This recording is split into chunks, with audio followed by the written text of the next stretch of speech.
पुणी आरंभ है आउ एक नुआ योजना जार नाम होइछि नवीन कार्ड योजना। आपण माने जानिछन्ति जे विजु स्वास्थ्य कार्ड पूर्वरु थिला पुणी एबे सरकार आज नुआ लॉन्च करदेले कोन ना नवीन कार्ड योजना। तेबे आपण भाबुथिबे एई नवीन कार्ड टी कोन बा केउ मानकु ଏହା मिली परिबो आउ विजु स्वास्थ्य कार्ड एवं नवीन कार्ड मध्य कोन फरक रही जहाँ विषय में सबू किसी इनफॉरमेशन मु वीडियो रे देई देबी जानिया पई वीडियोटी को शेष पर्यंत देखंतु। जय जगन्नाथ महाराज स्वागत करूछि आज एक नुआ वीडियोटी पसंद लागले वीडियोटी को निहाती भाबरे लाइक करबे। चैनल को नु आस्थिले भी चैनल को सब्सक्राइब करे तो पाखरे दिया बेल आइकन को ऑल ऊपर सिलेक्ट कर दियंतु। जेमिति कि आपण माने जानिछन्ति विजु स्वास्थ्य कार्ड रे 5 लाख टंका पर्यंत चिकित्सा क्षेत्र में सहायता मिलुछि केउ मानकु ना जेउ मानकर राशन कार्ड रही। जदि आपणकर राशन कार्ड थिबो तेबे आपण विजु स्वास्थ्य कार्ड लाभ मध्य उठाई पारिबे। किंतु जो अलगा लोक आउ रहिथिले तेबे आज जो नुआ योजना आरंभ हैला सरकार कहउछन्ति कि आम ओडिसा रे 90% लोकंकु मध्य मागणा चिकित्सार लाभ मिली पारिबो। तेबे एई जो रहिछि आम नवीन कार्ड केउ मानकु मिली पारिबो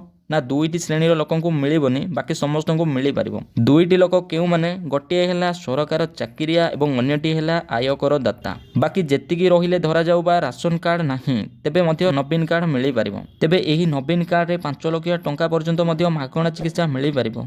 तेबे खूब शीघ्र आपण समस्तंकु एही नवीन कार्ड मिलिबाकू जाउछि जोउटा कि एथिरे चिकित्सागत स्वास्थ्यगत क्षेत्र रे आपण मध्य लाभ पाई परिबे। तेबे आगो को इलेक्शन थिबारु सरकार दिनकु दिन नुआ योजना मध्य लॉन्च करूछन्ति।